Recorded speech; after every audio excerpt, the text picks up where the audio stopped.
Hello, everyone. Welcome to The Reason We Learn. I'm your host, Deb Philman. At The Reason We Learn, we aspire to be part of the solution. The purpose of this show is to take a good, honest, potentially painful look at the way kids are being educated. We know we can do better, and this is where we'll talk about how. Let's learn something.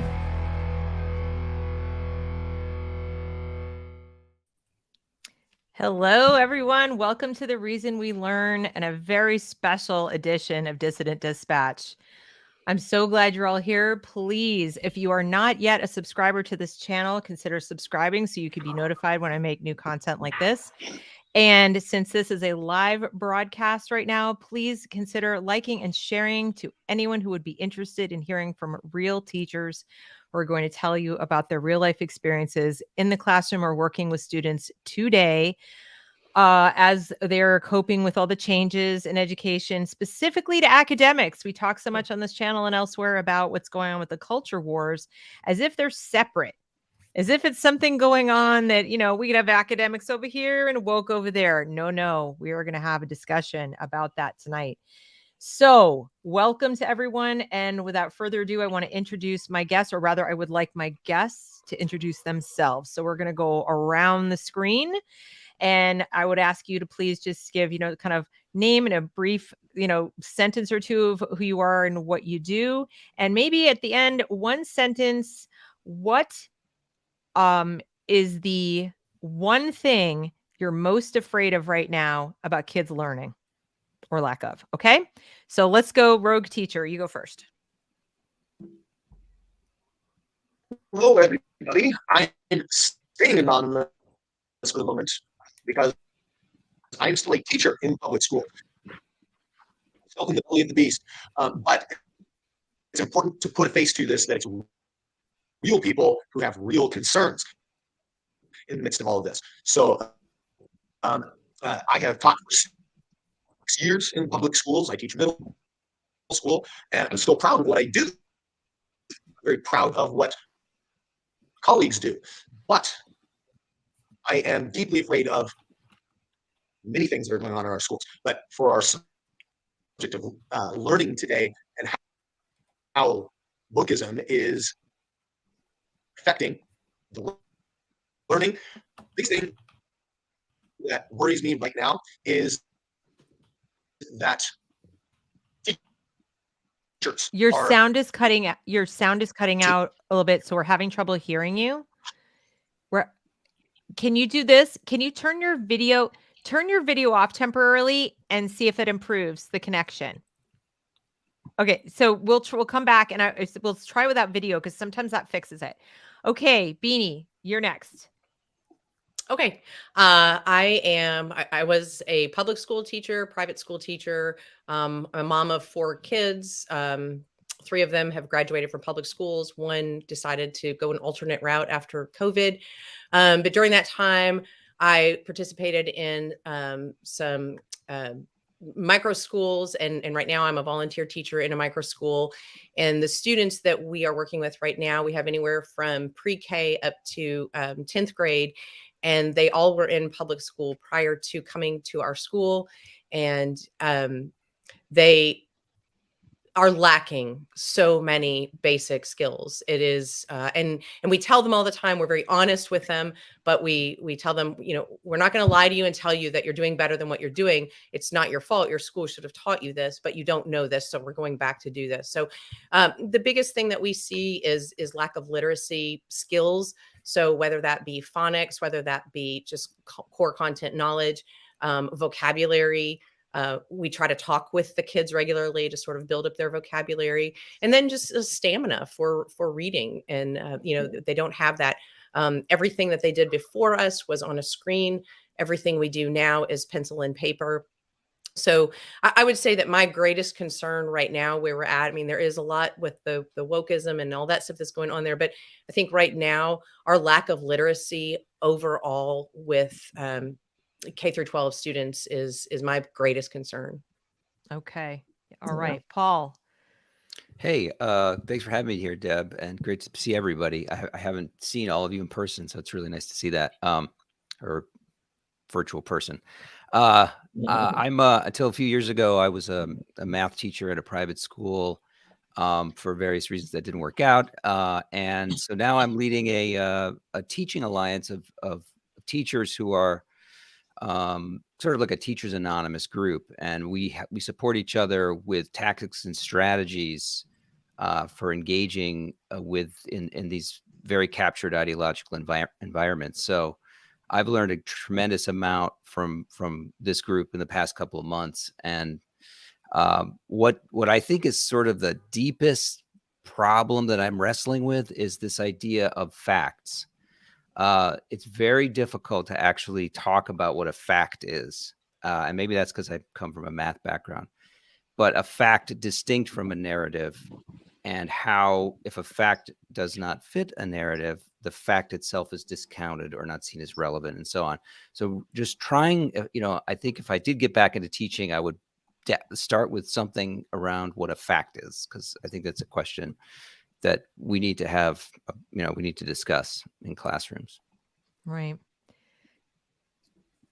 Yeah, what a fact is like, I mean, you'd think it goes without saying, but it doesn't appear to go without saying.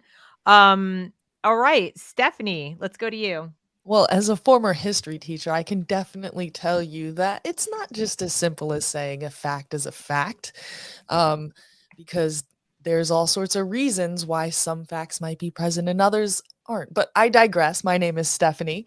I am a former history teacher in the New York City schools at a high school in the Bronx.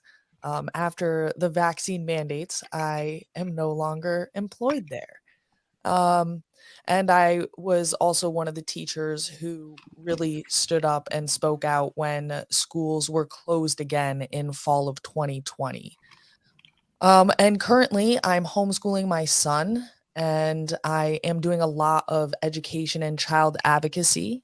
I work with a nonprofit called Restore Childhood, and my local school district here in Stamford, Connecticut. Our biggest issue is that in our school district, students have a proficiency rate in reading of around 40% and in math around 33%. So I think that echoes very much what we're hearing, but it's basic skills.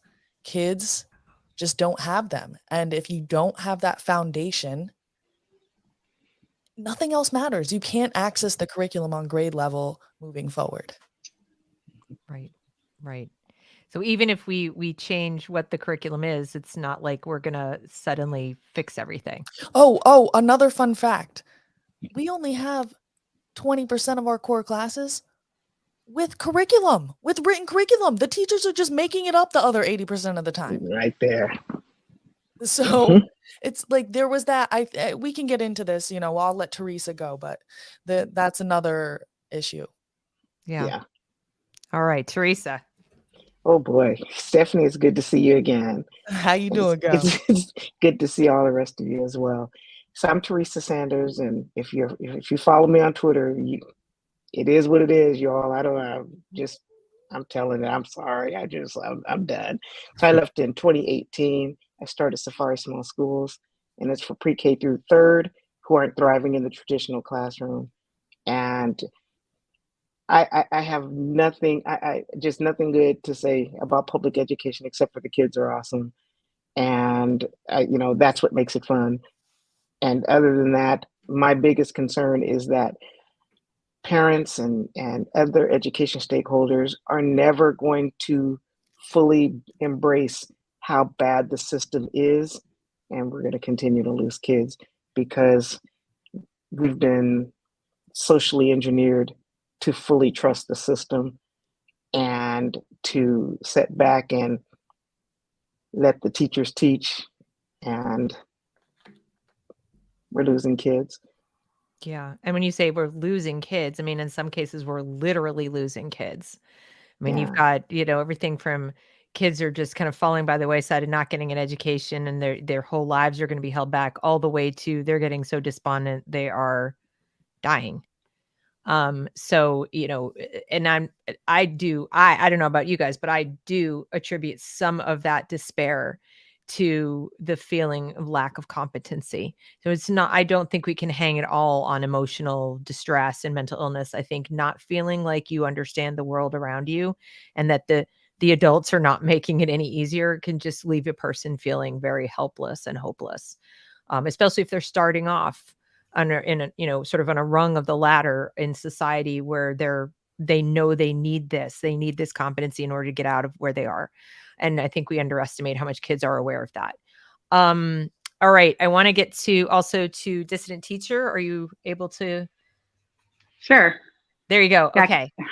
Okay. I just muted because I didn't want any background noise for me to pollute thank the you. airwaves.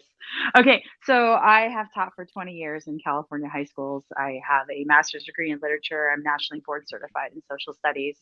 I'm really good at my job, but I'm just done with the system. It's broken, and it's really hurting students. And I don't even think they see it. I've taught in very poor schools and very rich schools. And the kids are doing what they're told to do. The schools are really good engine for conformity and compliance, except for the kids I love the best, who generally, we call them, they have oppositional defiance disorder. Those kids are my favorite, because basically they see the lie, and even if they can't name the lie, they can see it, and so they act against it. But in general, if I have a big fear about schools, it would be that I feel like schools are doing their very level best to disincentivize reading at every level.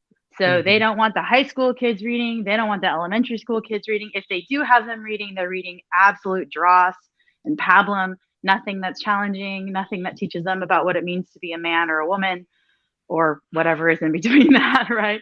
And so I think that for me, reading is what made me who I am. And I'm terrified that so many kids have no idea what reading even is anymore. Right. Yep. I think that's a fair assessment. I'm glad you pointed that out, that they're disincentivizing reading. Have others of you seen that in your experience coming from the school, that there's this sense that the education system does not want to produce educated people? Yeah. Yes. That's, I mean, judge the outcomes. The outcomes absolutely underscore that. So, and there are probably parents watching or who will be watching on the replay who are incredulous when they hear that. They'll ask me questions like, but why? Like, to what? Why would they do that? Why do they say they care about the education of every child and so on? And then they would actively not want educated kids? How? I Well, think, I mean, they I just mean wouldn't go something different far. by education. That's all. They don't Yeah. know If that word you means different things to them. than Yeah, to the parents. I have this little, every so often I'll tweet it out there that poorly educated social justice warriors are much more malleable than well-educated independent thinkers. And I believe that 100%. And all you have to do, you look at what happened in Kentucky, Tennessee, Florida, Texas this past week, and you have these young high school kids being bussed to the capitals and storming the capitals for something that they really truly don't understand. All they know is they've been told they can miss a day of school, board a bus, and go and yell and scream at adults, and that's just one example of something like that. That I have taken my students to our capital. I have introduced them to legislators. I have, but I think for them, and you can ask them, you could ask my students, and I always tell them, I'm not going to give you my opinion. I'm not going to tell you what I think. I'm going to tell you that you need to go read about it, find out the facts, and then come up with your own thoughts and opinions on it. I would never take you to storm the Capitol, as a field trip. That just wouldn't be. But I truly think that there is a large push to make very malleable citizens who will sort of just go along with the loudest voice in the room. And right now that happens to be the left. And I don't think that I think most teachers in the classroom do care, right? I think that they're like living in a story where this is the right thing to do for kids. And I think that it's been building up for a long time in our culture. I mean, to become a teacher, the standards have also been lowering. Now, I have all sorts of issues with the certification in general. Like, I think that somebody should be able to come from a profession and transition into teaching without all these crazy certification requirements. But even the requirements that they've had to lower because people could not pass Right. basic reading comprehension tests that were not hard at all. Like, I passed the test with flying colors, and I mean, I know a thing or two, but I didn't have to study. It wasn't like taking the LSATs or the GREs or whatever other tests that they take to become doctors and lawyers and things. Right. It is right. not challenging. You are correct. So yeah, I think I think that there certainly are people at very high levels that have obscure ideas about where they want our society to go. And they're using their power to shift the culture in a way that Mm. most people are just like good people living their lives, and they want to help, and they've been convinced this is the good thing, this is the right thing, this is the virtuous thing. Do you think they're aware? Do you think I'd that love to jump in on this. Sure, go ahead. Can you hear me? That's the question. It's a little broken. Is it? L- Who yeah, knows? That's it's my last comment. still a little. Yeah. The problem did not really come through. It's just choppy. It's choppy. Do you want to try again? You might try on your phone. Like, if you're on your computer, you might try Right, logging in on from the your laptop, phone. try on your phone, see if that helps. Use Sometimes phone that will, service. yeah, better than the laptop's Wi-Fi. The other thing you can do is you could try Firefox, because sometimes Chrome has much heavier resources, or you could type in the chat and I could read it to you, or I could read it. That's true. Can I just jump in and say, I think one of the really important things about teacher certification is it teaches teachers the same way they're training the students, which is that you don't really have to be that smart. You just have to trust that we know what hoops are best for you. You just have to trust that the experts in the room, and in this case, it's going to be the people running the state ed department or the people running the ed department at your college, are not going to lead you astray. And why would they? Because we're all such wonderful, kind-hearted, lovely, teachery people. And so you don't have teachers who are very educated. I've written about that pretty extensively. You don't have teachers who can think for themselves. And so what better type of person than to say, hey, you've got this really cush job. You only work 185 days a year, 7 hours a day. In California, we're making six figures, easy, all day long. All you have to do is read this script, or all you have to do is teach this novel. Oh, and the new novel thing with English language arts, at least in California, is we're doing book clubs. So the teachers haven't even read the books. The kids just pick a book, and there's multiple books to choose from, and the kids discuss the book. And who's leading that discussion? Who knows, right? And what's crazy is they've totally undermined the profession, because teachers are supposed, and it's one of the common arguments, oh, teachers, we're so well credentialed, we have all this knowledge, da da da da da. But really, when it comes down to it, it's like they don't want to be the like person at the front of the room giving the knowledge, right? It's the kids who can self-explore. And it's like, no. For centuries, we know that you kind of have one person who transfers knowledge down to the others, right? Content, facts, they're the expert. And then from there, you start to guide them in critical thinking and Socratic seminars. So it really is undermining the profession long term. Sorry, Paul, I think I cut you No, off. yeah, I totally agree. They want all of the authority, but they're not actually doing or knowing the things that are part of the brand of being a teacher. It's to actually walk the walk. And so it's all been replaced by, like you're saying, like a student-centered focus, where you're a guide on the side, you're not a sage on the stage. And they're very conscious of that being this brave new world of teaching, which is such an advance. And whenever you ask about, well, what did the traditional things, did they fail substantially? Because we did a lot of good stuff in the 20th century. Like that was we had a lot of technological success. Maybe it didn't feel good to be in the classroom sometimes because it's hard. But people Right, learn that's a not lot to of say it things. was perfect. Like, there's Right, plenty right. of pushback and plenty of reforms to be made. I mean, I certainly, but I think a lot of that has to do with the unions, to be honest, right? It wasn't that the teachers were just like, oh, the textbook was what was messing them up, right? There was that whole transition from, like, when I was in high school, I graduated in 2008, so it really wasn't that long ago.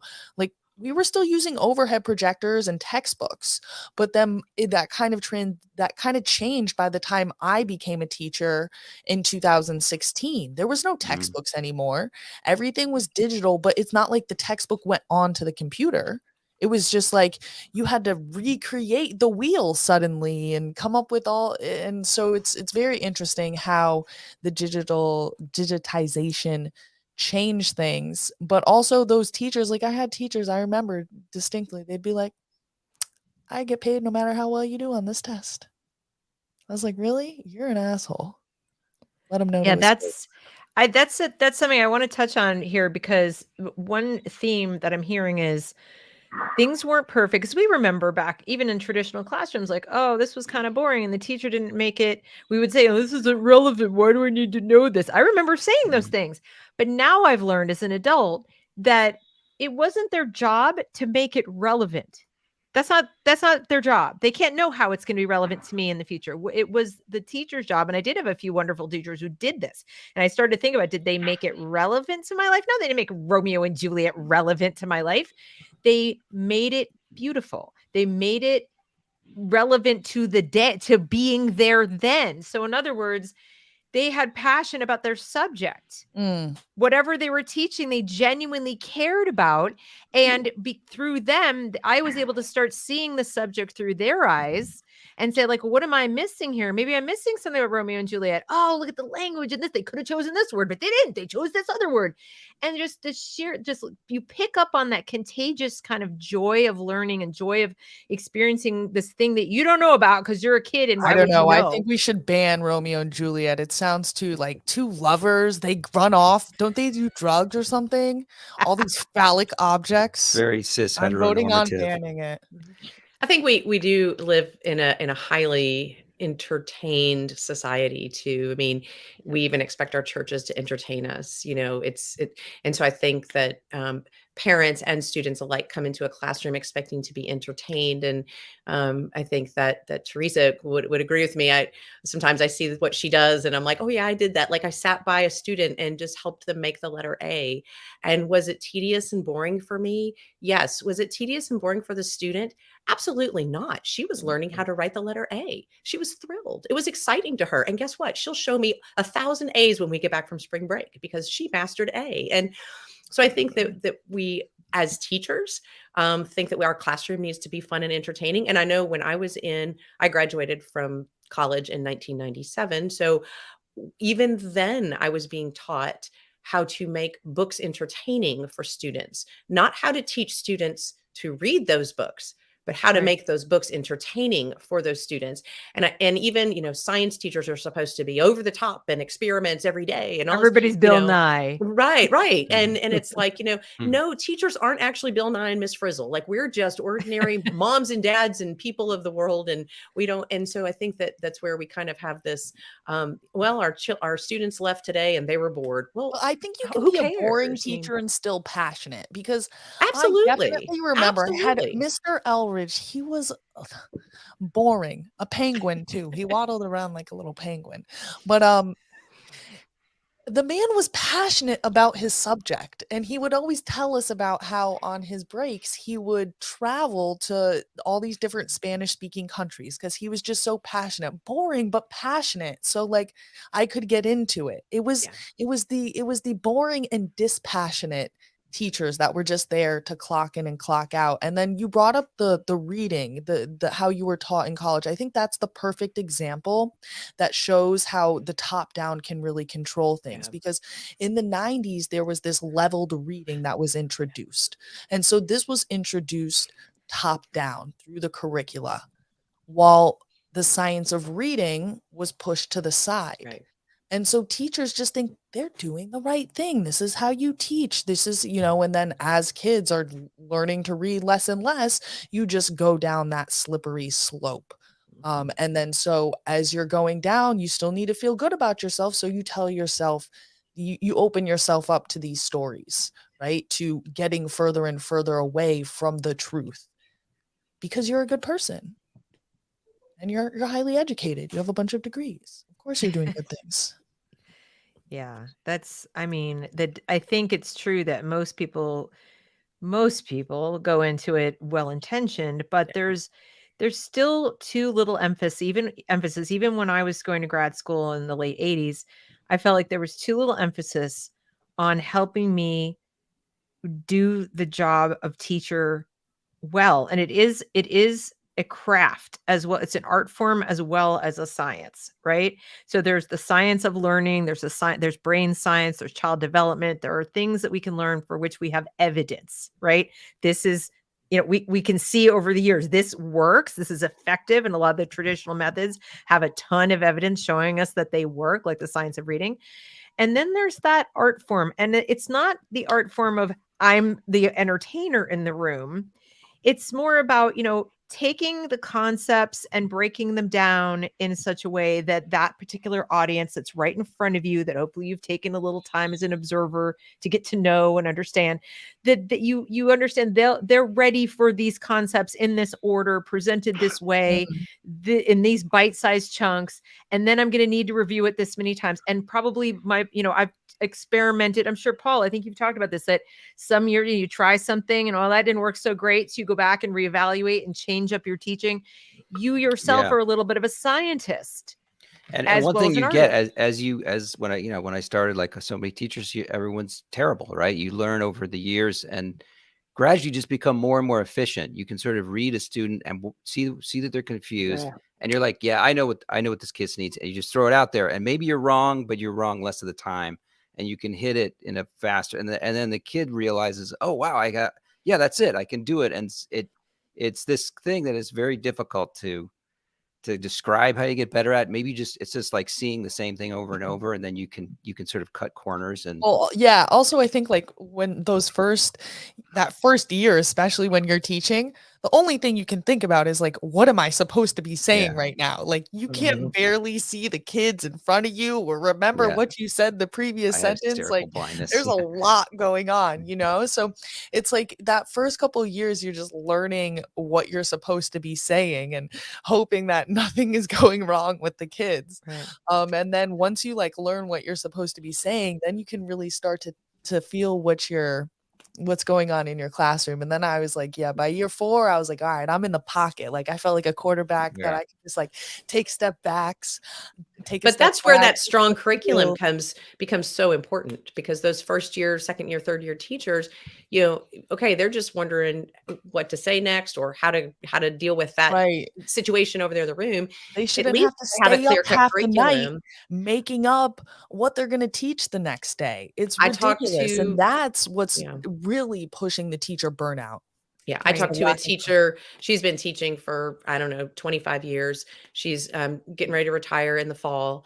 And she's one of those, like, she loves what she teaches. She teaches social studies. She is just this great, bubbly, passionate teacher. I mean, she absolutely loves it. Social studies teacher's the best. Yeah, well, but you know what? She's fed up. She's like, between the poor administration, and I was surprised to hear her say the curriculum. It is, and of course, in Kentucky, our social studies curriculum is like bottom of the barrel.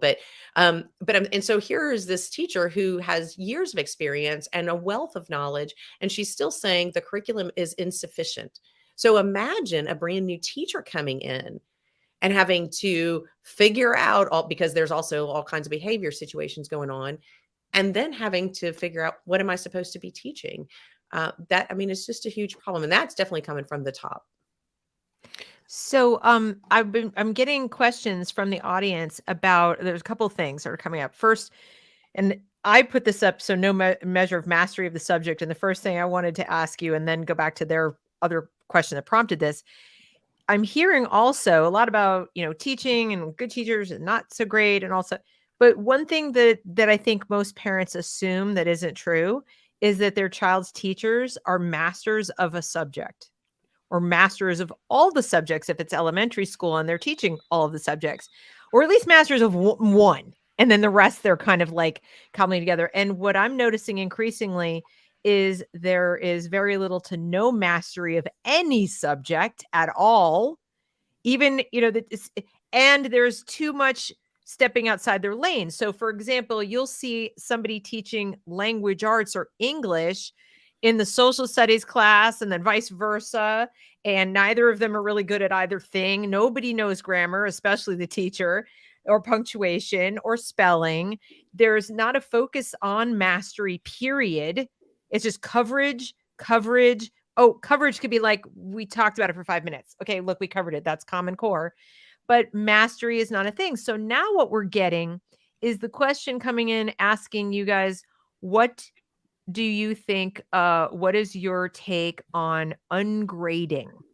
Because with all of this, push to just entertain and not really master subjects and so forth, we've known for a while that grades have been, shall we say, inflated since probably the 80s. But now we're seeing this even at the university level, ungrading. And then this is the follow-up for that. I know I want to kind of weigh in right here, because when it comes to mastery, this is exactly why I decided that the school that I started would be pre-K through third, because I have a natural gift for the little ones. There is just something about them, but particularly the ones whose behavior is tough. I have a gift to work with them, and I prefer to work with them because I am able to do that, and I do that very well. I'm able to build rapport quickly. I'm able to see and feel when something's off kilter, and then I seem to always have the right thing to say or do to meet the kid where they are, and then subsequently be able to teach them. I don't want to have a school for 7th and 8th and 9th graders, because that's not where my skills are. But I've mastered the ability to work with the little ones who have behaviors. And so I stay in my lane and I work with them. And then as far as grades goes, Safari Small Schools is largely competency based. So I use the same state standards, and we look at the standards and we stick with that standard until the child has mastered that. The child then demonstrates that mastery to their parents. Their parents sign off on that, and then we move to the next standard. There is no A, B, C, D. There's none of that. It's either the child has mastered this or they have not. And it's the transparency is there. The parents can always see it. The parents sign off, yes, I see, I'm satisfied, and we move on. If that's what I know my ungrading, kids know. if that's what ungrading were across the board, Teresa, I would be 100% for it. I don't imagine anybody here would disagree. I think a lot of us have found, I know in my tutoring, I've found a massive disconnect between what I'm told either by the student or the parents. They'll say, well, my child is an honor student. Yeah. They're getting straight A's. But the parents say, well, then why are you hiring me? And they'll say, well, because I'm a little concerned their spelling's not so good, or their writing could be better. And, they're in an honors class, so they should write better. And I have the unenviable task of telling them that their child not only is not actually an A student, but there's several, as we would call grade levels behind. Boy. Okay, mama of 4 kids would come home and they would look at what my grades are. Look at my grades are. And I said, well, what did you learn while you were getting that A? Oh, nothing. I mean, we just, this is what we did. It was like, I don't really care about your grades. And this started well into middle school. I don't really care about your grades. It's not about the grade you earn. It's about what you learned. And if you didn't learn anything, what good is that grade? And that was a very big shock for one of my sons when he left high school with a 3.4 after COVID and went to college. And it was like, yeah, your junior and senior year, you didn't learn anything, but you got good grades. So I tell parents that all the time. It is amazing to me how defensive parents get when you tell them, I understand that your child is a 4.0 student. Ask your child XYZ, and they don't know. And they want to deny it. But they're in honor society. They're beta club. They're, whatever it is. I'm like, yeah, but ask them what they know. And I don't say it to be mean. I just want them to understand that maybe you need to supplement their education a little bit. And my daughter actually went to a middle school for gifted and talented students, which is a joke because she came home after week 1 and she's showing me her work. And I'm like, honey, I can tell you right now, this is not gifted and talented work. I mean, and she wanted it. And my daughter she's the youngest of 4 kids, but she's the only girl. So she's kind of this exceptional, strong-willed, very bright young girl. And I told her, I said, if you're wanting to get into that high school that I know you're wanting to get into, you're going to need to supplement your education on the side, because what you're getting from this gifted and talented program is not going to cut it. But I just don't understand why other parents won't be honest about that. And it's like, that's great. If they get a 4.0, that's fantastic. It helps with scholarships, but it doesn't help with the future of, their knowledge and understanding of the world around them. So, which is why they just would like to get rid of grades altogether. Who wants to even talk about what an A should be or shouldn't be? So again, it's about context. Right? Ungrading or unschooling, that's great if you're in a really small classroom with an awesome teacher like Dr. Teresa Sanders here. If you're in a situation where, I'm homeschooling my son and we have our play group and we have a teacher who we bring in to work with the kids. It's a super small group. It could even work like, for 10th to 12th grade, I went to boarding school. I was an ice hockey player. And so that was a huge change because I went to public school my whole life. And when I went up there, we had 10, 15 kids in our class. So we would get a letter grade, and then each of our teachers would give us a substantial written paragraph as well. Right? In public school, it's just like you just have codes that you click that mean certain things. Like you would never handwrite a whole narrative about a kid.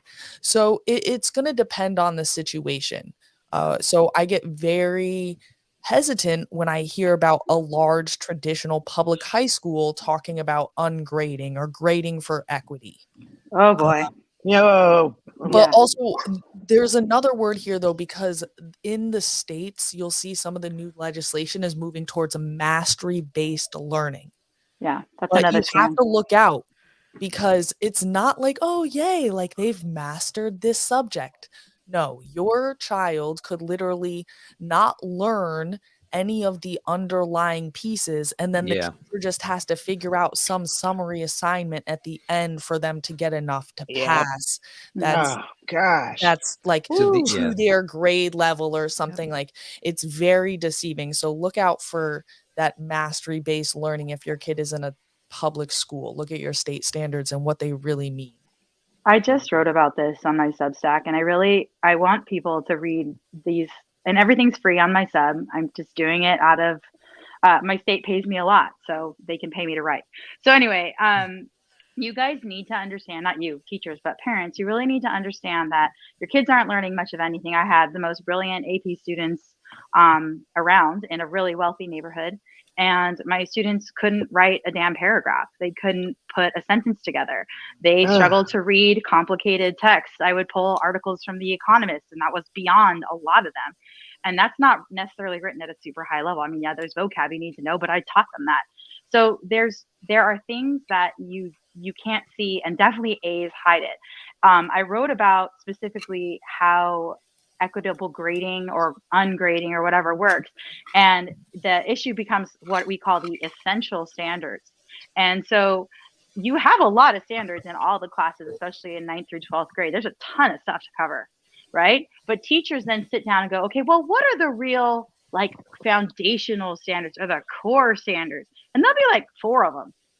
And you'll say, okay, kids, do this one assignment, just like Stephanie said. Do this one assignment and that will cover you. And literally there are kids who can turn in one assignment in a semester and get a D or a C or even a B and sometimes an A. Like it just depends on the teacher. It is 100% up to me. If I want to do things that way, it is up to me. And if you don't do them that way, you'll get a visit being like, why are all these kids failing your class? And I was, can we get them an assignment? Can we do something for them? Yeah. I have always been that teacher, and I've always stood up to people, and usually principals don't like here's the other thing, parents, most principals are wimps. Most teachers are wimps. Like you can just go in and be like, this is not happening to my child. And teachers complain about that a lot with like bad kids / bad parents, but you can be a good parent and do the same damn thing. You can go in there and be like, hey, how come my kid hasn't written an essay all semester? What's going on? Right? And how come you're not having them? How come my son hasn't even read the book and has a B? How is that even possible? Now, I don't know that that's honestly worth your time, but what I do think is worth your time is to have your kids say, hey, what are you learning right now? And when they say, oh, we're in US history, we're learning about World War II. Hey, why don't you write me a page on everything you know? Just write. Yeah. And see what they come up with. And you will be astonished and possibly horrified. And not in a good way. Yeah. No, not in a good way. And here's the thing. Not in a good way. I think like Dr. Sanders, I love my students like very, very much. And I care so much about what happens to them. And I don't mean that in a weird, scary love way, but like a good teacher love. Like I care about this kid when he's 25. I want to know that he's going to be okay, that he's going to be able to take care of himself. And so if you believe that, if you're that kind of teacher, you have to do hard things with them. And you also have to trust that they can rise to the challenge. I have had kids that everybody else has written off in the 10th, 11th, 12th grade. And they are some of the most brilliant damn kids. And if they just had someone who cared enough to say, you're going to write and then you're going to revise this damn thing until you've got it. Yeah. Right. If you had one person who would do that, you can change a kid's trajectory. You know what's so funny is you use so much of the same language as a lot of the, I would say, like the social justice, the equity type of people, right? Except for that very last part, right? It was all the same. I care about them so much. If only somebody would have just taken the time to build the relationship and have them write the essay until they get it right, right? That's the truth. That's the part where where the truth is denied. It's like, oh, the kid just needs some soft cushy. If they just had a leg up. No, if they just had somebody who made them do the thing, they built the relationship first, but then it culminates in doing success. Success builds confidence, and confidence is where the that success builds the confidence. You don't get the self-esteem and then the success and then the self-esteem. And if it's okay with you guys, I wanted to read what Rogue Teacher was saying. He was trying to say, but it wasn't coming through. He said, I had lots of students failing, so I asked a colleague for input. They advised me to score my assignments out of more points because it was easier to add points to their grade if they were special ed or from a challenging home, essentially telling me to inflate the grade. Importantly, this was not a bad teacher. They worked hard and kids learned in their class, but school leaders wanted their equity programs to show results now in the numbers. So teachers inflate grades to keep from getting in trouble. That's why teachers lean towards ungrading, because it will help them get around the requirement for the numbers to look good when we can't actually get them there. Yep. Yeah. Ian Rowe talks about this when I read his book, Agency. It was like everything. Like I wanted to just keep, tweeting out quotes from his book, because he's like, you're robbing students of their agency, of their ability to be the agents of their own uplift when you don't hold them to high levels of expectation. I'm the teacher who walks into my school, and my students know I'm pretty strict. I'm a disciplinarian. I'm not going to accept excuses. They know that. That was one the argument, a new student, and she was listening, or she was telling me why she didn't do an assignment or something like that. And one of the other students, who had a surly attitude when she first came to us, she's like, oh, that sounds like an excuse. And Miss Beanie does not take excuses. And it's like, and they know that about me. And they know I'm very serious about it. I am very serious about it. And yet, like dissident teacher, I love my students, not in a weird way, but I want to see them at 25 being independent, responsible, successful. And I know they can't get there unless they are held to high standards now, so that they learn. You can do that. You can do hard things. And not only can you do hard things, but you can do hard things really well. So do them. And I think when you take that away from students, you really are robbing them. You're not allowing them to experience that success. I think that what you're saying, Beanie, is right, because a lot of times they say, oh, this is hard. They say that. This is hard. And you know what? I said, you know what? It is, until you learn it. And then it's not hard anymore. And then you raise the bar a little bit. And then when you learn that, it's going to be hard until you learn it. And I tell them that, even the 5-year-old, 6-year-old, this is hard. You're right. It is hard. And guess what? You're going to be so proud of yourself after you learn this. Yeah. Because earlier you guys were talking about entertaining students, entertaining the kids. You know what the best way to entertain the kids is? When you're cheering their success, when they didn't think they could do it. That is the entertainment that matters.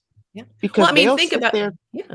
I'm sorry, they'll sit through in the revise and edits. I tell you what, I had some fifth graders that I was subbing with, and we wrote on World Cup, and they're not used to revising and editing. But I'm telling you, I got them to buy in on no less than 5, 6, 7 sendbacks. Okay, remember, we start sentences with capitals, we end them with some type of stop sign. We this, we that, we that. And they produced beautiful work. Beautiful work. Fifth graders. Well, yeah, Dr. Sanders, that's like that. And this gets what I'm hearing from so many people is that there is this external reality to excellence, right? That there is this thing that's not just from within, right? You don't have it within you. You have to learn it, and it's beyond you as a student. And Yeah. I am, as a teacher, my duty is to take you there, right? I'm going to show you this thing which you don't know, and I'm going to get you to a place. You're going to get there yourself, but I'm going to help you get there where you actually are doing quality. So I remember when I started as a teacher, I had all the fads. I thought I was doing everything right, and it was a disaster because when the chips were down, the kids couldn't do it. They couldn't solve the equation. And I kept saying, like, well, if they can't do it, well, then I'm a failure. So I threw everything out the window, and I started as like, okay, we're gonna do this until you can do it, and it means you can do it without all the little technical gigaws that they have in the iPad textbook that make you think you can do it, which is the sliders and the little tilty lines, and then you match up the lines. No, you're gonna have a mechanical pencil. We're gonna have a ruler. We're going to have your graph paper, and that's it. And we're going to take you through to where your hand knows and your eye knows and your brain and everything is embodied. So like, and that changed everything. Like there was tremendous resistance. A lot of people didn't like it, but it worked. It was, It's true. It was rough, but it worked better than before. I want to introduce Michael Malleone, who's joined us tonight as well. He wasn't able to join at the start, but I'm glad that you're here now. Another math teacher. So now we've got a couple math teachers. I'm sorry? I said, hello, everybody. Oh, hi. Okay. I'm having a little bit of delay so that when you guys are speaking, your faces are not aligning for me, but I can't reboot for myself. So bear with me if I accidentally talk over you. It's because on my end, I'm not seeing things properly. I can hear you perfectly. It just, for me, it looks strange. I'm sure to the audience, it's fine. So tell us a little bit about what I asked everyone else to do is just give a real quick introduction to who they are and what scares you most about what's going on in academics, education today. Okay. So my most extensive experience is as a private tutor. And I came to public school teaching 4 years ago because our district had a math teacher shortage.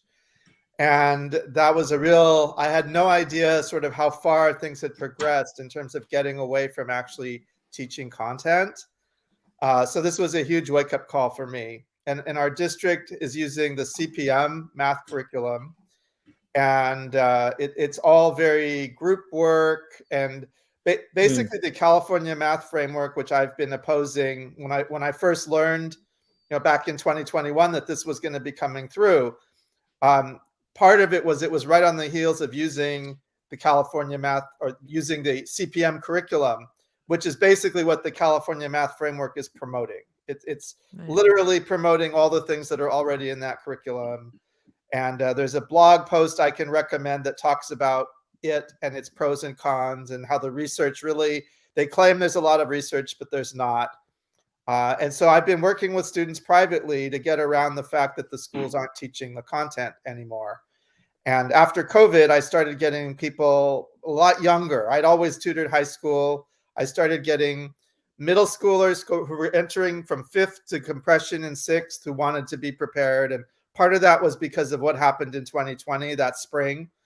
And then I get younger ones who are just feeling like, hey, we're not learning long division until 6th grade. Why is that? It doesn't make any sense.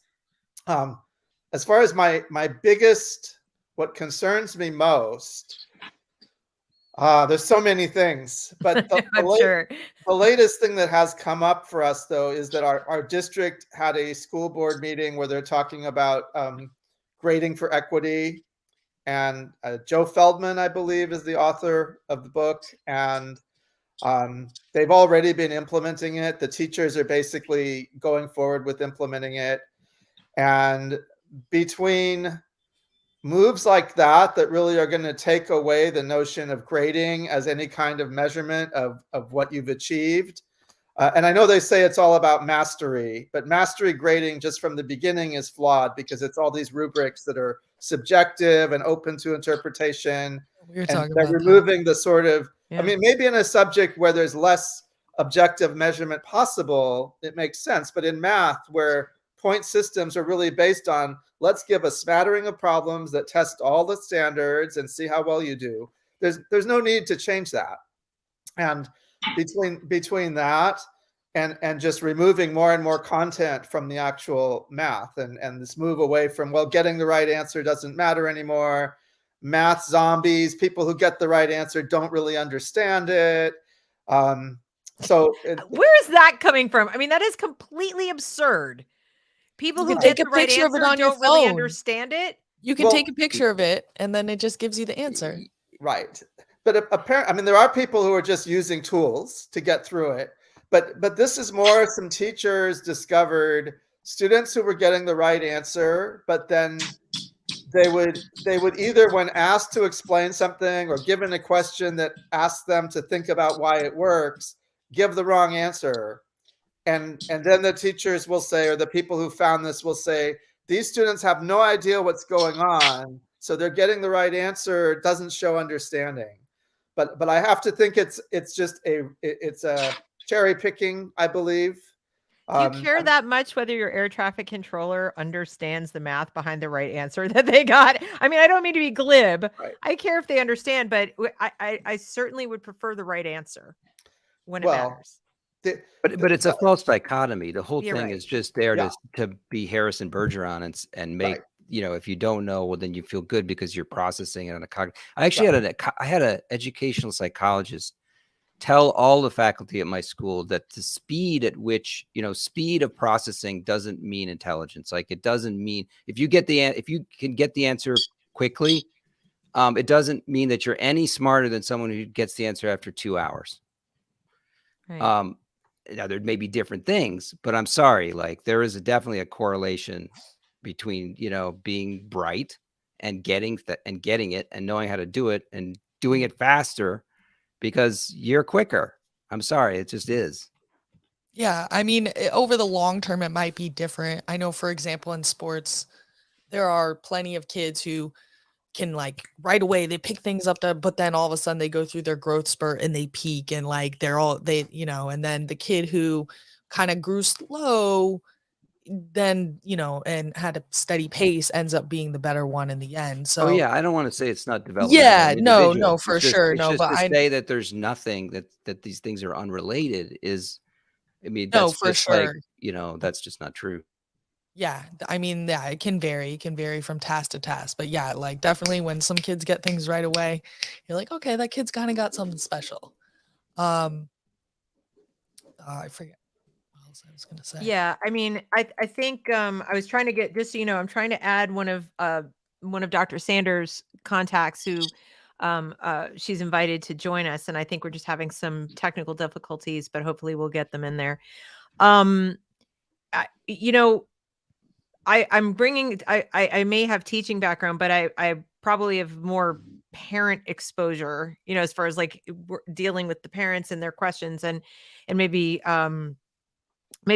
those of us who've tutored a lot do too, because we have a little bit more intense contact with the parents. And I think the thing, I didn't mention what scares me, but what scares me is that the cognitive dissonance is so profound for these parents that they won't get past it. So in other words, that that it's so scary to wake up and realize that your child, who's not just going into kindergarten, you may be getting ready to graduate them. right?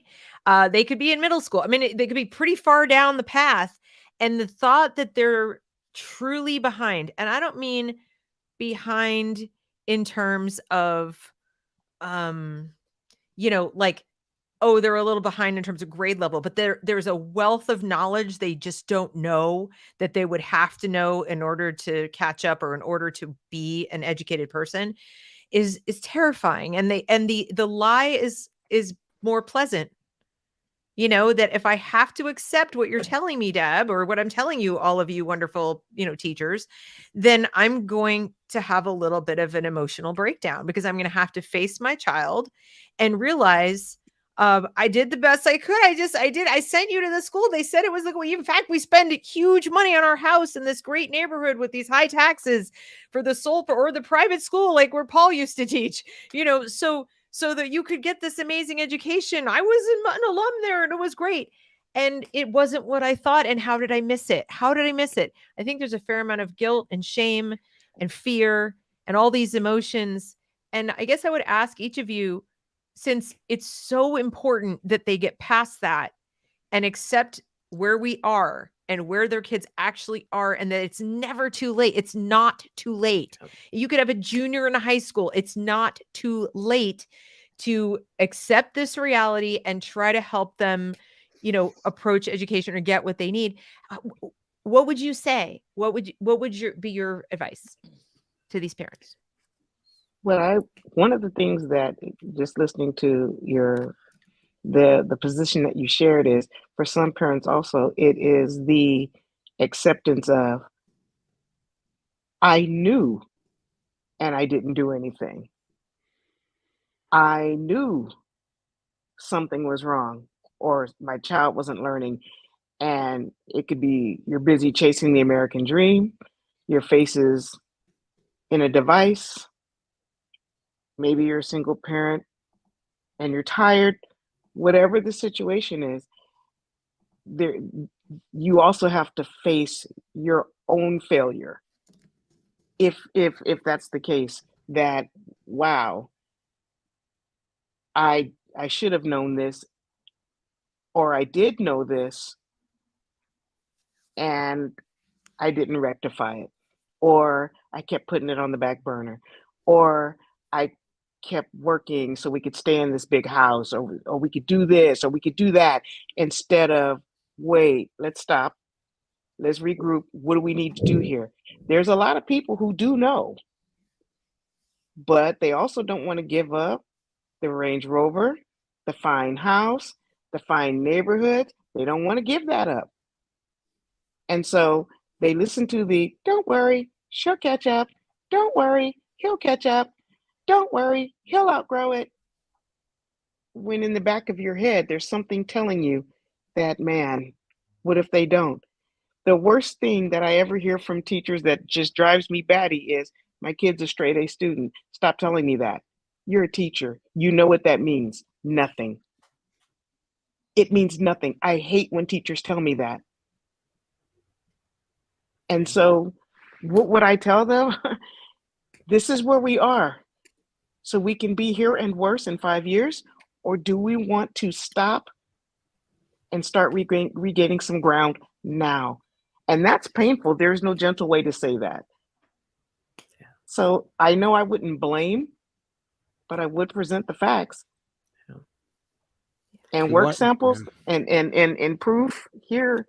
This is what your child can produce. You all may have seen on my Twitter page where I've said, you guys, anybody, and I've put that challenge out there and no one has ever contacted me about it.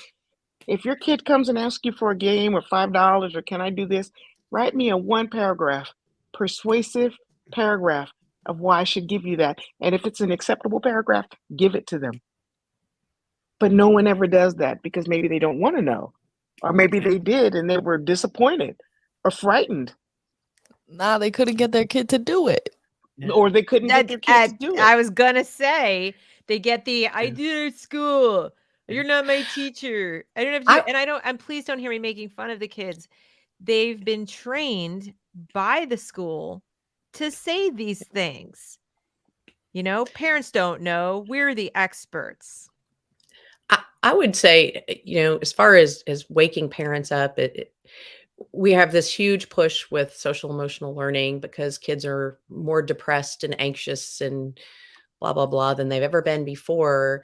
And I would say, if you think your kid's anxious or depressed in middle school, just wait till they get to high school or college and find out they can't read.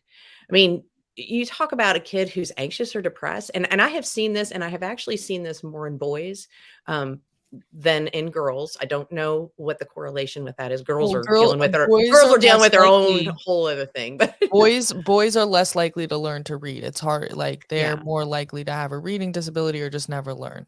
Yeah. And so I've seen this because of the age of my boys. They're, 24, 22, and almost 20. So I've seen their friends grow up. I've seen those boys who never quite got that full proficient literacy level. I see where they are now, and I see, and I just tweeted about this today, the light has gone out in their eyes. Yeah. That go get them, that I'm going to conquer the world, that I can do anything attitude is gone. It's been snuffed Yeah. out. And I would say to parents, if your child is in 4th or 5th grade and all of a sudden they're not as interested, if they're in middle school, they're not reading, if they're in high school, stop and look at what you're doing, because you can do something about it now. Yeah. Once Yeah. they graduate from college, Oh, it's going to hurt. It's going to hurt really bad. I mean, like I am watching young men who should be very successful at this point really floundering, and it's heartbreaking to watch. And so I just wish parents could see, like, it's okay to just sort of stop and pull back now and say, things aren't okay. Let's readjust. Let's figure out something else. Before it gets to the point where they're on antidepressants or they're, like, let's stop and look at why this is happening. Yeah. And also, if I can, I'm sorry, Stephanie, go if I ahead. can add, Beanie, behind what you said, particularly in the Black community, the outcomes for us are dire when it comes down to illiteracy. In April, I have it, it'll be published. It's called Smoke and Mirrors, The Illusion of Education in America's Public Schools. And it's called Compulsory Preparation for Incarceration. And it'll be published Wow. in April. And if you all follow me, I'm a straight shooter. I don't have time to dilly dally and pity patty around. The outcomes are devastating and they are real. And so when it comes to literacy and literacy attainment, we don't have time to play political games and what is the social theory of Right. the day. I don't have time for that. What I have time for is to make sure that the students that cross my path can read pre-K through 3rd grade, because at 3rd grade, Yeah. I need them to be proficient readers. Don't ask me about the social theory of the day. I don't Right. have an opinion. I don't care. I don't care. I don't care. I don't care. When 95% of the kids are reading, then ask me about your social theory, and then I might have an opinion. Other than that, I don't have one. Prior to COVID, the literacy proficiency rate for Black students in my school district was 27%. The graduation rate was 80%. How about that? That's insane. That's insane. And it's like, well, don't you want students to graduate from high school? Of course, literate. Yeah. I mean, what good Well- does it do to throw them out there in a world where they're not literate? That's great. We have an 80% graduation rate. They can't read. You're not equipping them. You're not, and it is devastating. You're spot on. They're being prepared for mass incarceration. They are a unit of trade. That's what they are. And they're being prepared to be locked up. But then get this, contractors will make millions of dollars teaching them to read in prison. Contractors will make millions of dollars after millions and billions were spent in K through 12 not teaching them to read, only to turn around and make millions teaching them to read while they're in prison. So you guys, I don't have time for nonsense. That's why when you see my Twitter feed, don't play with me. Don't come for me. Don't do that. Don't do it, because I don't have time for the BS. I just don't. There are lives being affected by this to the point where I have to come out of the system, take a hit on my money because I'm not making anywhere near what I was making teaching. But you know what? My kids can read. My kids with behaviors that get kicked out of this program and that program and this program, with dyslexia identified and not identified, behind 2-3 grade levels, my students can read. I think like there's just not like there's no economy of scale to education. I just don't think that it's a thing. You cannot pile hundreds of kids or thousands even into a building, right? Because then now you have to have all these processes and you have to restrict their behaviors in all sorts of ways. And you have to have this really super top-down instruction and everybody gets the same thing. You can't really individualize anything that way. That's something else I'm definitely Thank you. noticing is with my son in the morning, and he knows like it took me a while, for us to get into the routine. You have to do it slowly and you have to build up to it. Yes. But now he knows. He wakes up in the morning and he knows that he's not turning on the TV, he's not doing this, he's not doing that until we read or do whatever our lesson is for the day, right?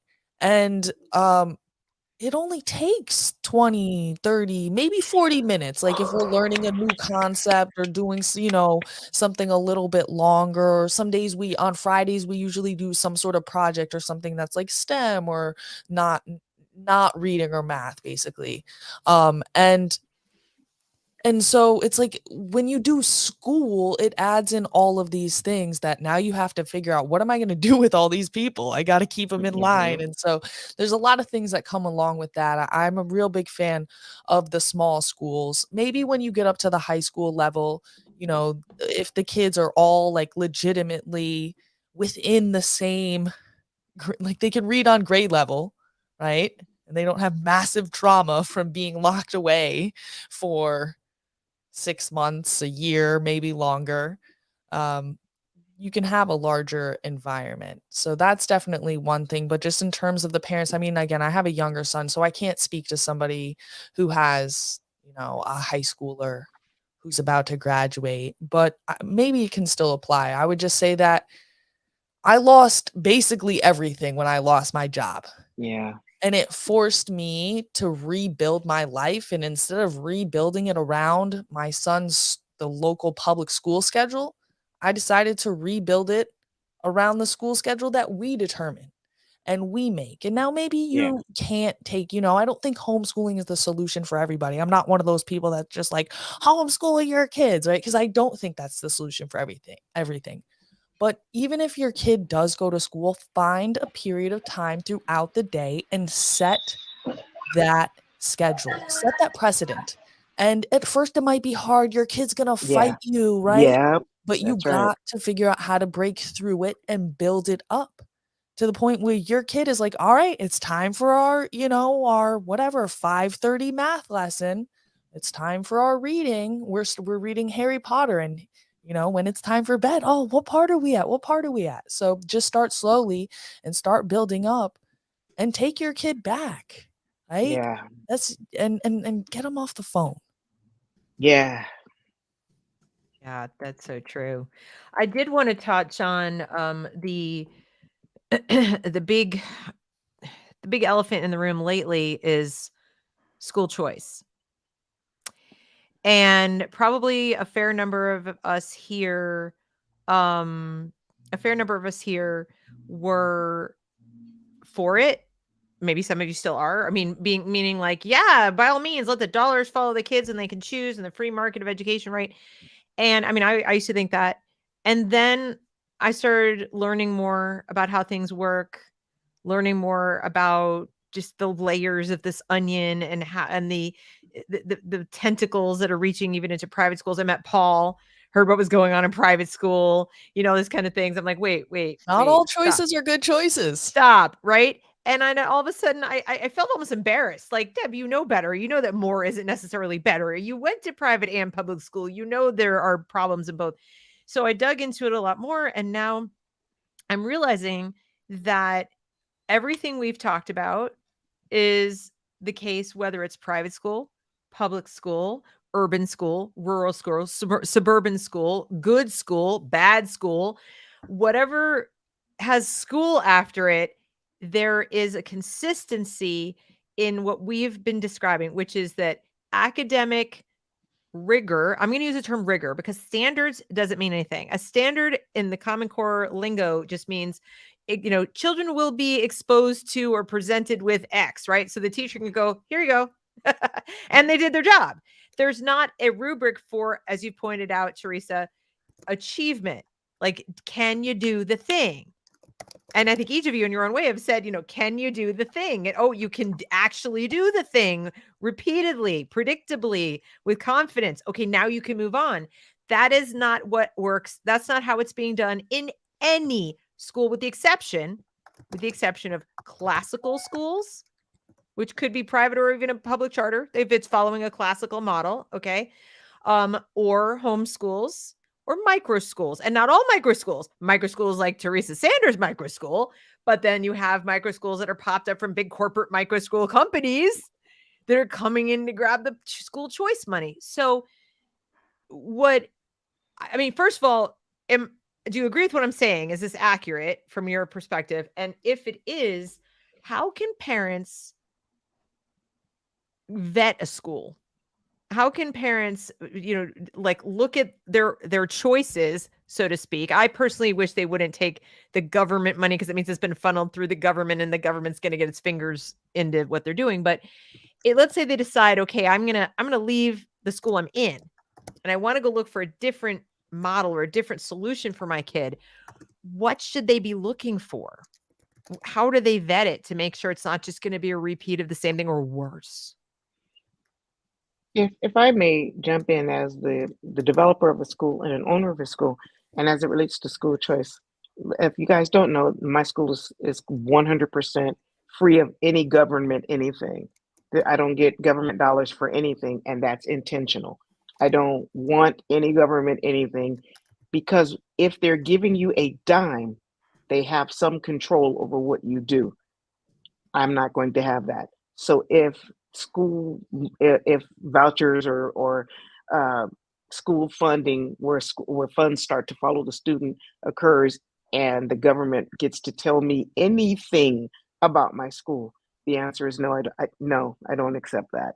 So if parents want to pay me and reimburse or something through a fund, whatever, no, because everything that the government does is messed up.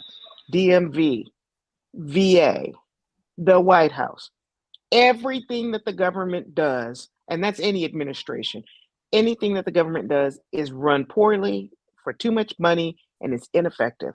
I got out so I can do my own thing. So for me, one of my quality, because I am the oversight and I know what I'm doing, but I want parents to know what I'm doing, is the transparency. There is nothing that I do that parents cannot see. They always see it all the time, every day.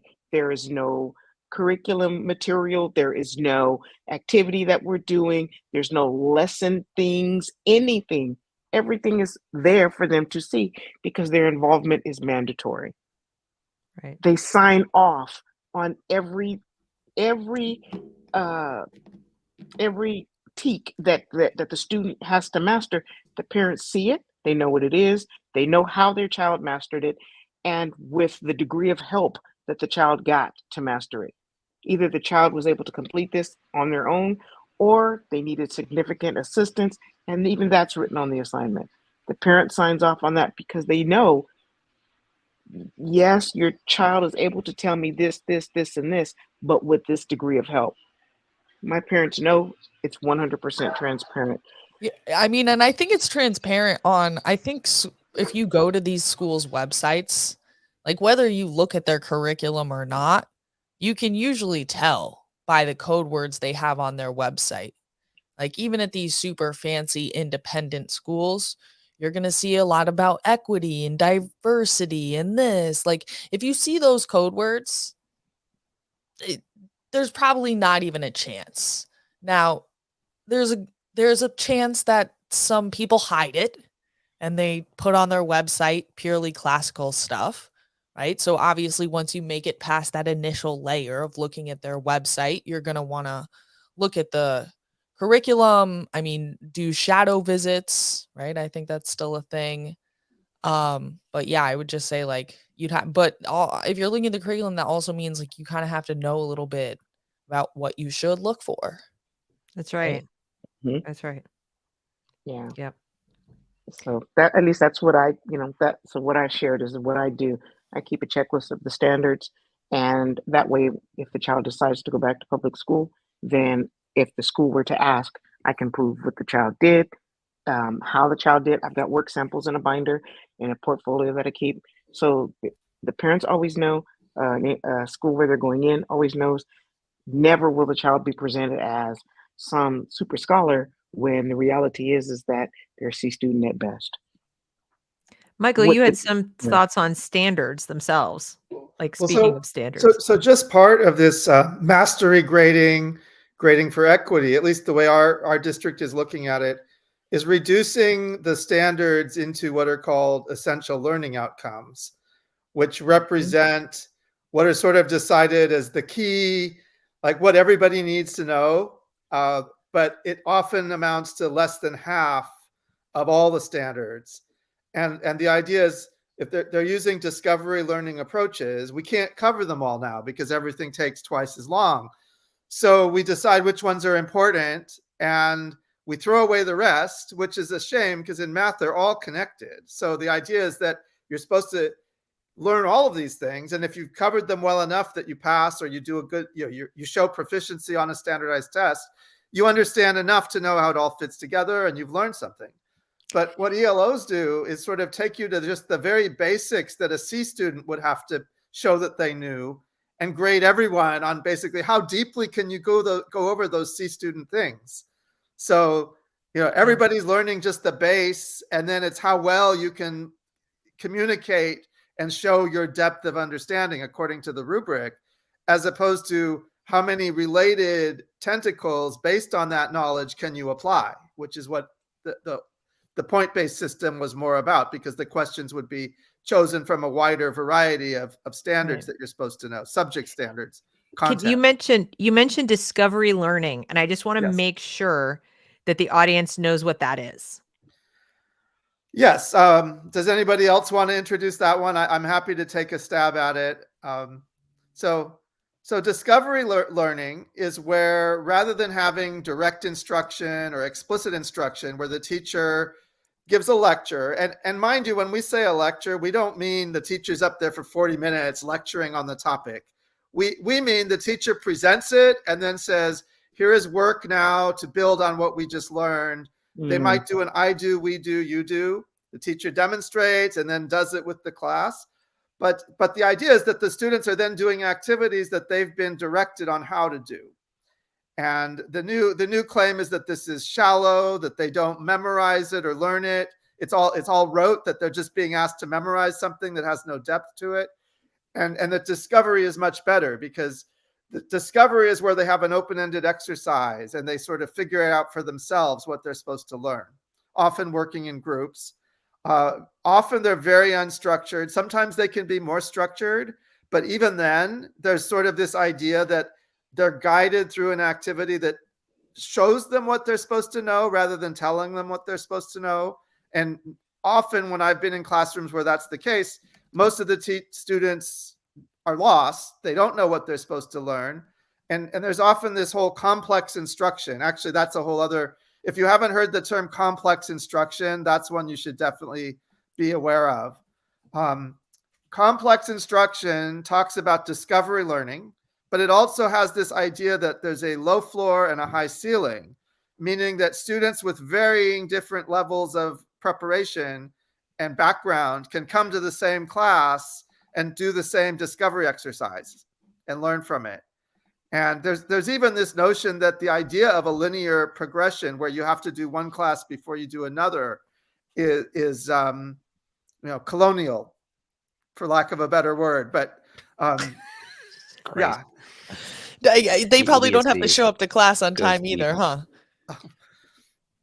Well, the whole homework being on time and taking off for lateness. I mean, I guess they still have tardies, but they're not going to be able to penalize students for that. Are you allowed to call it tardy? I don't know. That seems a little. Yeah. Oh man, good one. Are you allowed to call it tardy? That does sound a little even the word they're gonna change the word tardy into being some kind of horrible curse word or epithet, I guess. Punctually challenged. I'm glad that We're this just gonna came say up. late. This discovery based and inquiry and student led and all this, because parents hear this a lot. They hear a lot about group projects. I actually spoke with a parent a few weeks ago who's moving her child to a charter school, very excited about it. And I felt bad.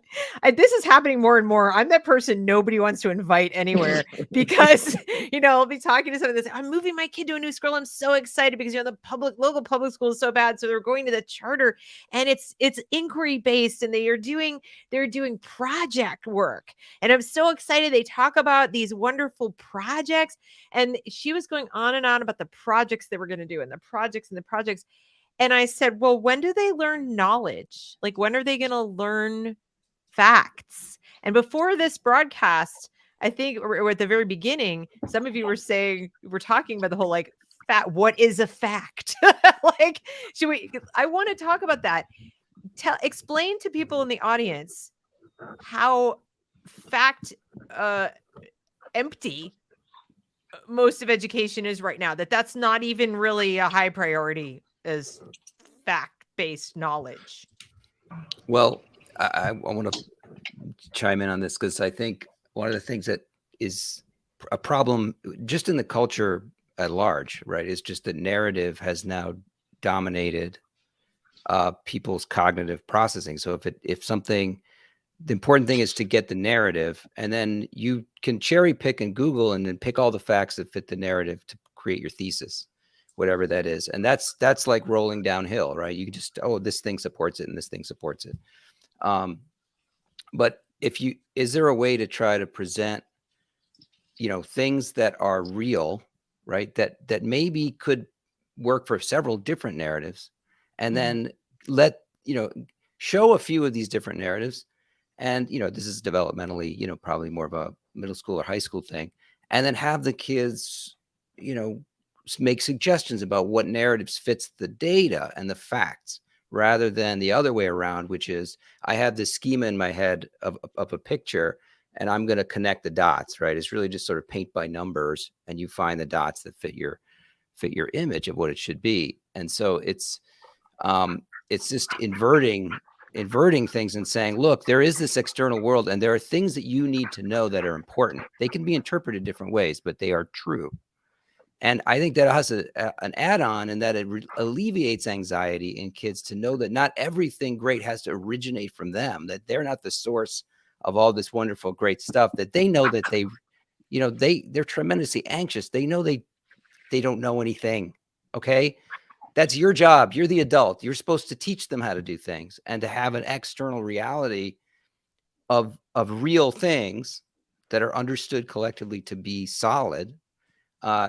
It allows intellectual curiosity because it puts their existential anxiety at ease, because they know, okay, and now I actually can go and look at this universe, which is real. And what's behind this rock? What's up in the sky? What's over here? But if you're constantly subordinating fact to narrative, then it becomes this anxious competitive thing where you just constantly have to confirm to yourself that this belief is true. Anyway, I don't know.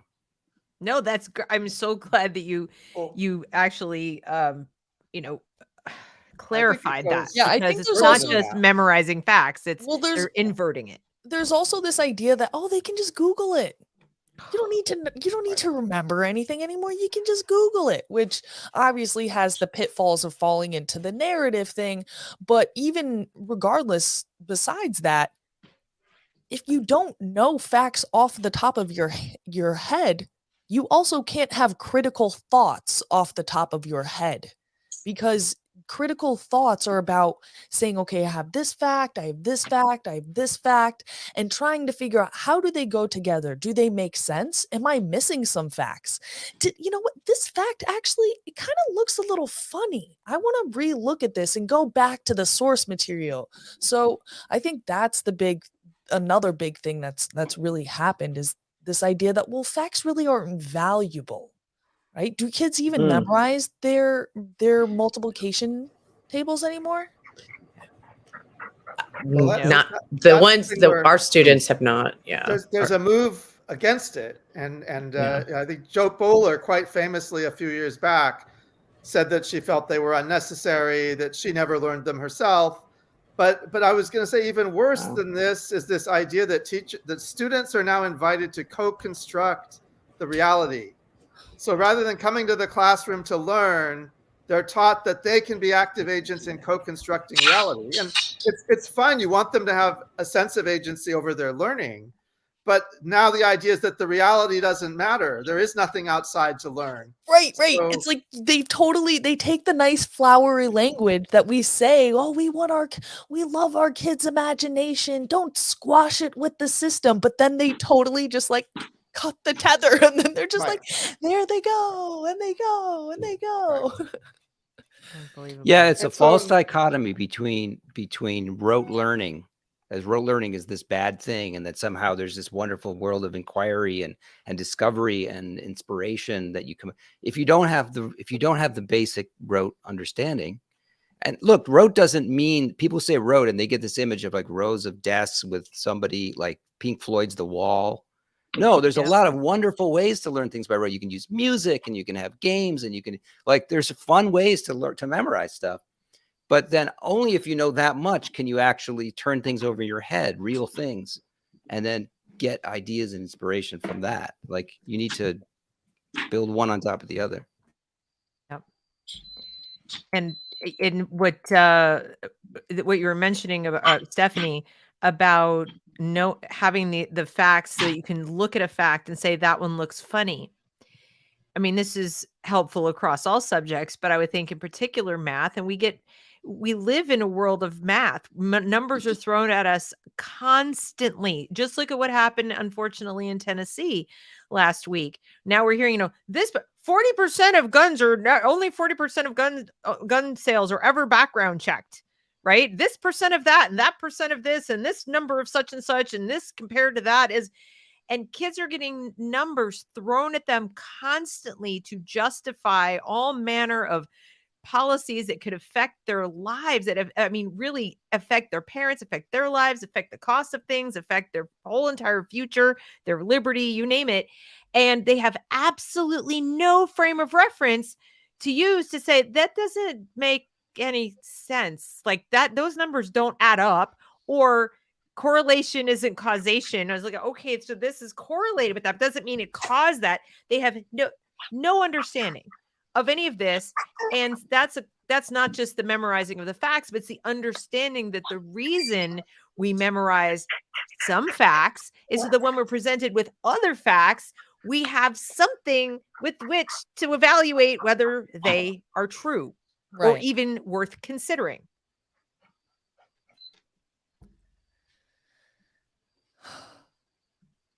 Leaves us. I struck you all dumb.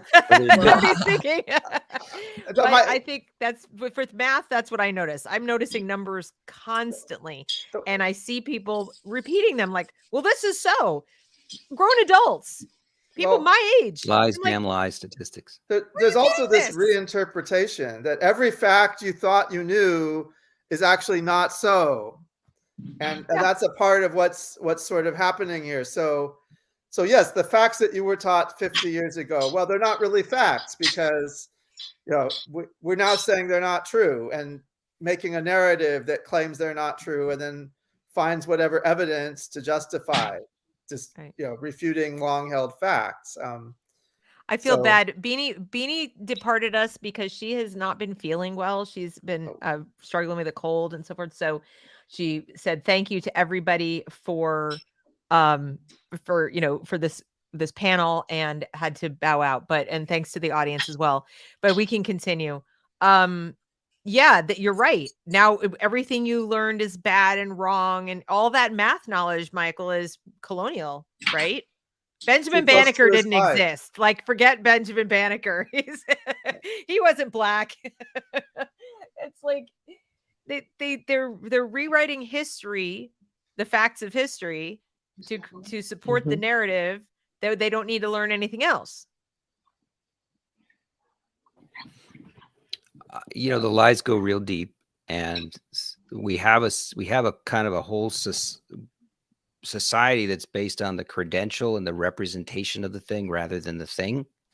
Yeah. And so if you were gonna, like you said, Deb, if you're a parent and you come to this, you swallow this bitter pill, right, which is, you know, like Dr. Sanders was saying, very guilt inducing too. You know, you have to reckon with your own complicity in all of it.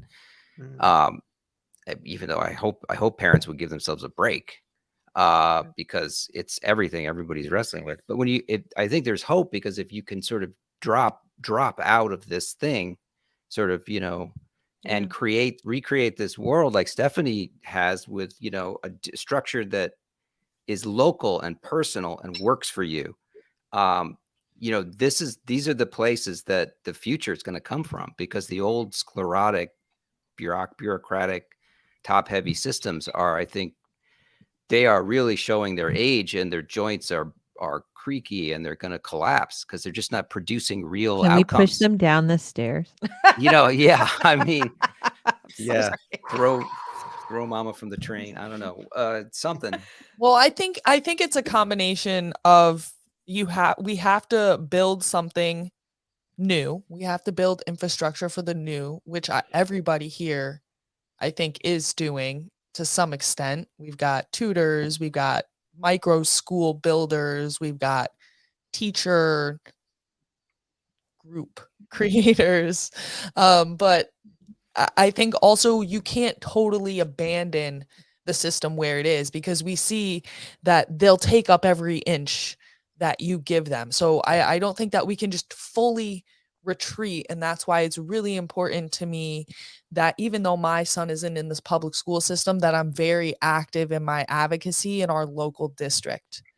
I am in a parent group. I attend the board meetings. I keep track of what's going on. I'm trying to track also what's happening at the state level, because we can't just abandon them, because they'll come right up to our doorstep and they'll knock the damn thing down while they're at it.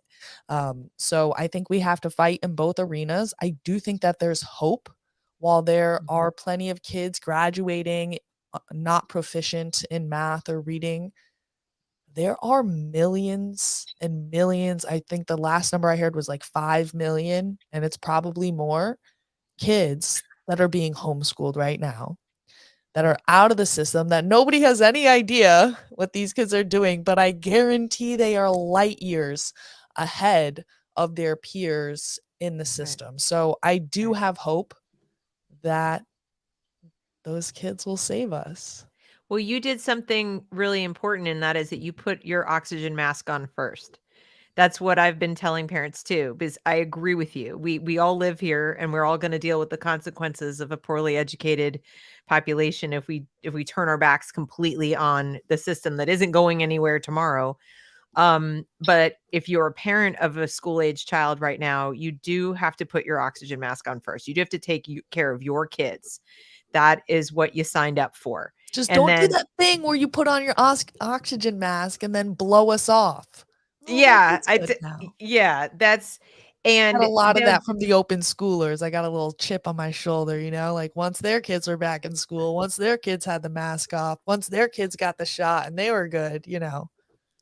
Well, the other thing is they inadvertently taught the schools, especially the teachers' unions, that school to them is a service. That it, you know, they didn't like it very much being accused of just wanting their daycare. But once their schools got reopened, what did they do, Stephanie? Not all, but a lot of them did go right back to what they were doing before and validated that claim Which to a which large and, degree. I mean, they weren't necessarily going to nail salons and No, doing no, brunch with but the girls. That was a lot of what was being said, but they just kind of went back to their normal life, whatever their job was, stay-at-home mom taking care of all the kids, doing the soccer runs and this and that, which is fine, no judgment there.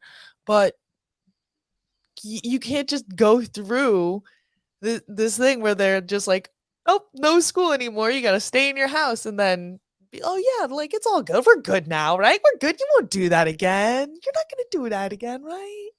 Like, right. Exactly. And what kind of population is likely to sit idly by while it gets done again? Is it the literate, numerate population who can think very critically about the facts and narratives presented to it? Or is it the illiterate population who is dependent upon the government for its every vital need? And I think we know the answer to that. So I know I've kept you guys here for so long, and I want to finish strong. So I want to go around the panel and ask you, because we talked at first, like what scares you the most? And we've touched a little on the hope. I mean, you've just mentioned some of your hope, Stephanie, comes from how many kids are being homeschooled. But what I would also like to hear from you guys about is what gives you hope in terms of what we've learned through going through all of this. So all of us sitting here could probably attest to the fact that the troubles that we're going through have forced all of us to learn a lot more about our own craft and about our own methods and about what works and what doesn't work in ways that we maybe didn't know before it got so bad. We knew something was wrong, but we didn't know, right? So what have you learned that is your favorite thing you've learned about what really does work in education? And then what gives you hope that we can move that forward? Anybody can go I would first. say the science of reading. I Okay. think that there's definitely been a big rediscovery of phonics from, there was like this leveled reading, and that's what all the teachers are being trained in. But there's definitely a real awakening among parents and among educators. So I think that's definitely something else that is positive. Okay. All right. I'm going to, and if my battery dies, I'm sorry. I agree. SOR has been that's been my game changer. I've seen it work. I'm working it every day. I love it. I don't have any hope for the system. I just don't. But I have hope that enough parents have seen the failure, or they're going to see the failure, where perhaps they'll step up and make a different decision for their kids. But I have no hope that the system is going to correct itself. None. Zero. Okay. All right. Paul or Michael? Yeah, I'll go. I mean, I look at it from the teacher perspective and the group that I'm running, Terra Firma. And something that I've seen, which is inspiring, is that for the same reasons that when teachers close their classroom door, they have a certain amount of autonomy in the classroom, and that can be bad. It can also be good.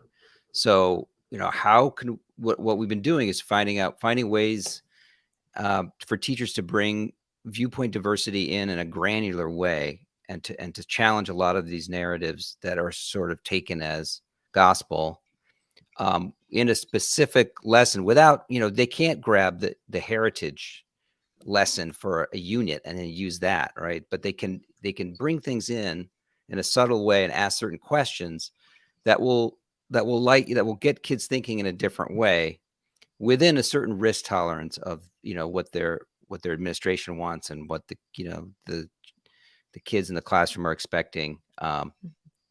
So things are more flexible than we think they are sometimes in the classroom, and working those angles has been really interesting. And whether those teachers go on to teach in private schools or tutor or micro schools, that's at the big policy level. That's the big picture, and we just focus on like the classroom. So we're kind of agnostic in that way, and it's been really exciting to see positive change in teachers' classrooms. That's fantastic. That's really, really great. So Paul's talking about Terra Firma, tfteach.org. So please check it out.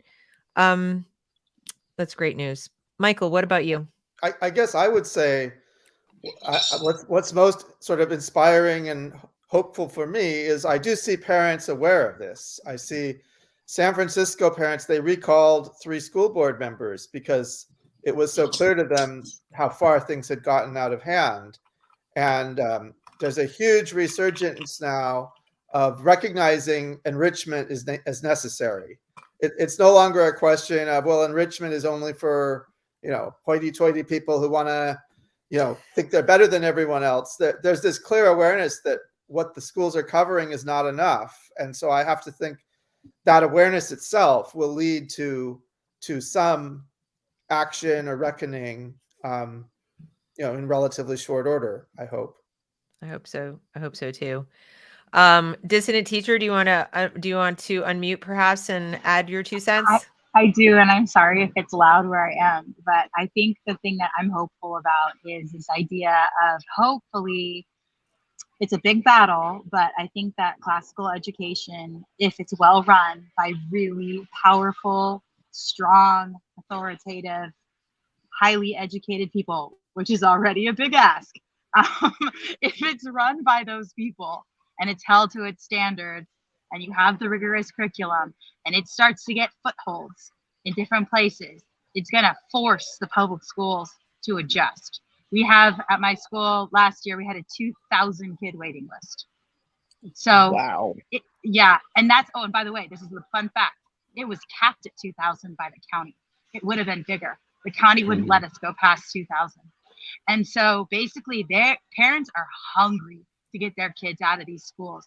They may not know what to do. And by the way, I attribute that to their own piss poor educations. They're so unconfident. They're so they think they're stupid. And it's the worst thing that we do to kids is teach them that they're stupid. And it makes me I'm so angry. But I think that if we can get this in and hopefully avoid the cartelization of K-12 education, which is what school choice is, and Deb, we should talk more about that at some point. But if we can get that back and get parents like Stephanie on school boards and push for these options and then hold these schools to a damn account, and I'm including the classical schools with that. I don't want we're going to call ourselves a classical school and have this airy-fairy SEL program snuck in there. Like, we got to be militant, warrior, Amazon aggressors and just fight for our kids. Like, we have to, because, and it's not just my kids, it's all my little Chicano kids I taught forever that I love and still see me in the community and say, you changed my life, because we do that. We do change lives, but we don't have the structure that would support us changing more. I only need 10% of the kids, guys. You give me 10%, we will change this country, but we've got to get there first. But I know we can do it. It's just going to be a grind. Exactly. And Deb, I'd love to see another panel about how I think that could be a great follow-up that we could talk about, because I'm getting questions in the comments and I wish we could go on and on and on, but it's late. And I already, I'm so indebted to you guys for spending your time with us. But we should do a follow-up, I think, where we talk about suggestions. I want to hear more from Stephanie, and everybody watching, please follow Stephanie, teachingliberty.org, because she's got a fantastic Instagram. She's got a website. These are the kind of things that she talks about. It's fantastic. Check out Terra Firma. Also, I want you to look into Safari Small Schools. Even if you're not local to where Dr. Sanders is, look at what she's done. You can do what she's doing. Now, can you find a Dr. Sanders where you are? That's not possible because she's unique. But she's very nice. She shares her materials, her ideas. She lets super you know generous everything she's doing. Thank you. So, it doesn't take thousands and thousands of people. It just takes one or two highly motivated, committed people to band together and say, let's just do better for our kids locally where we are. And that's kind of the short answer of what can you do. There's more we can discuss that's, kind of bigger. And, if you do go to school board meetings, what kind of things you should do, what you shouldn't do. We could have a whole follow-up show of that, and I will try to organize it. But I just want to throw in with mine. I didn't answer the question I asked, and I would like to. I definitely share Michael's view that all of you in my audience have given me a lot of hope. I started this channel thinking, sort of, it was dual purpose. I was despairing of what was going on. And at the same time, I just felt like I got to get this off my chest. But it ended up being a kind of therapy because I heard from so many people who were hungry for more information and curious and wanted to do better for their kids and were willing to hear the bad news. And that's very brave of you. It is. I'm a parent too, and I know how hard it is to look at what's going on and say, oh man, I inadvertently messed up and I got to do something to make it better. And then you've had to go face your kids, especially if they're in middle school or above, and try to confront them about how their A isn't really an A. And that is no fun task. So kudos to all of you who've done that so far. To those of you who are teetering on the edge and looking for strength, I promise you have it. Yeah. Dig deep, you have it. There is something very liberating about just accepting this truth, this reality. And once you do that, it will become more clear to you what to do next. But that's the first hurdle you've got to get past. And yet the fact that so many of you has given me tremendous hope. So for at least individual kids, and the slogan of my channel is, my tagline is better education, one child at a time. And that's what it is. One at a time. We are not necessarily going to fix the whole system, or maybe we never will. But if we can help one kid at a time, which I know everyone here is trying to do in their way, we will do great things. So please, help the people here as best you can by giving them your eyes and your ears, and your contributions help very much to keep them going, and learn from them and spread the word. Like, get this broadcast out to more people and get their work out to more people so that you can be a force multiplier for good education in America. Any last words from those of you on the panel? Thank you. Thank you. Deb. Yeah, thanks. This Great is to be exciting. here. And Thanks to to all everybody of out you. there in the audience, it was Yeah, really great thanks to for have your thanks for comments and listening. interaction. Thank you. Thank you all. And please do follow everybody where they are. I will make sure everybody's bios are down below. I started adding them, but check back after, if you're watching on the replay, check down below. And will you guys agree to come back for a follow-up about solutions? Yeah, let's Sure. do it. Oh, yeah, All right, for let's sure. do it. We'll plan it and we'll let you all know. So, but we're going to sign off for now. Thank you so much for coming, and we'll see you next time. See ya.